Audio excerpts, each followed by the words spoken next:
Welcome back.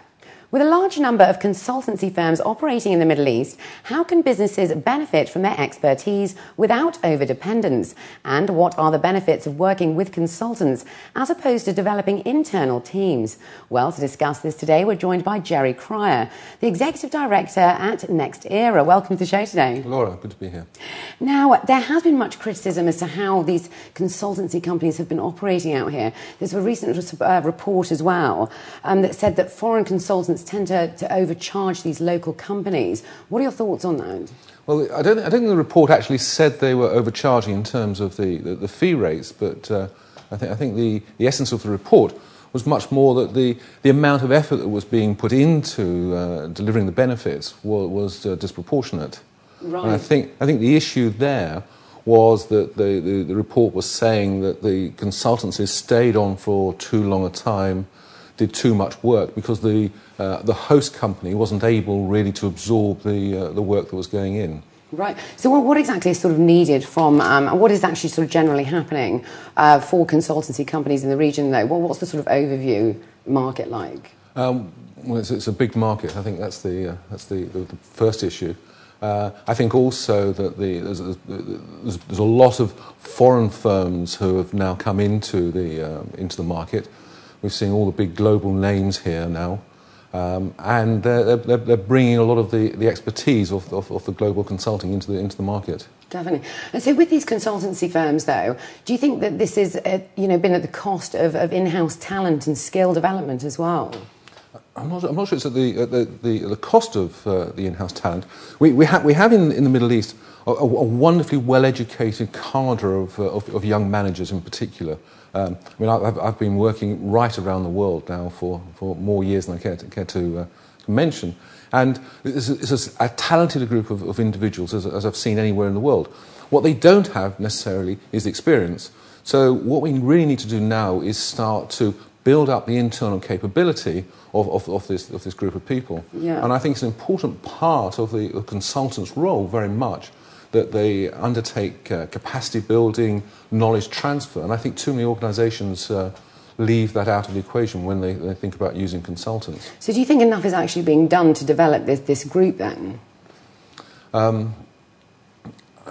If you look at the performance criteria that's used extensively around the region, the number of days training is one of the performance measures.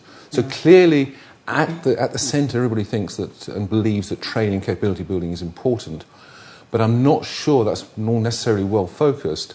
And I think too often that the consultants have come in and they've been allowed to take the problem away rather than working with the team to ensure the benefits. Yeah, so I mean, do you think businesses are sort of equipped to deal with consultants as well?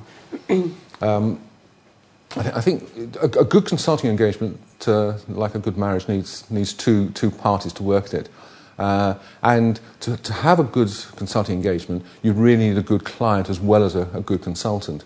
And I think too often what we've seen is that we haven't really seen the emphasis on delivering the benefits and the value. And I think delivering value is the key issue through this. We've lost sight of the benefits now. I mean, we've said many times that we will take performance-based remuneration. We will be measured by the benefits we deliver. I'm not sure that too many other organisations are willing to take that risk because they're very happy sometimes just to produce the paper and not see it through to the end and the benefits. Definitely. So what about local businesses? They're also looking at this as well? I think very much yes. I mean, I think they're a bit more wary of using consultants. And consultants, of course, come in many different varieties. There's the real consultant, as we think of as a medical consultant, the expertise, the person who's got all the knowledge. And many consultancies are really just providing bodies to complete a piece of work and see a project through. Now, I think you've got to talk about what sort of consultant you're talking about to say who's using what skills. What sort of area, yeah, no, definitely. So in terms of challenges, what needs to be done now for this sort of area as well? You mean to move the consulting forward? Exactly, yeah. Well, I think what we've got to start doing is really start to work with our clients to talk about where we're going to create value. That's the big issue, because when we're in business, we're there presumably to make a profit, and when we're in government, we're there to deliver services to the community that we serve. And unless we have a clear understanding of where that value is, then the consultant can't work with the client. Yeah. And I think that's an important part. And we've turned gamekeeper from our role as poacher, maybe, and we're now increasingly helping organisations actually define the relationship with external consultants. So we help define what's called the RFP, the request for proposal. We help organisations work with consultants to get the best out of them. And I think that's sort of an interesting area, because until we all work together as a team, it's going to be very, very difficult to get the benefits. It's all about team building, definitely. Team building, capacity building, and working for the benefit. Thanks so much for coming on today. That's all we've got time for. It's been a pleasure speaking with you. Thank you, Laura.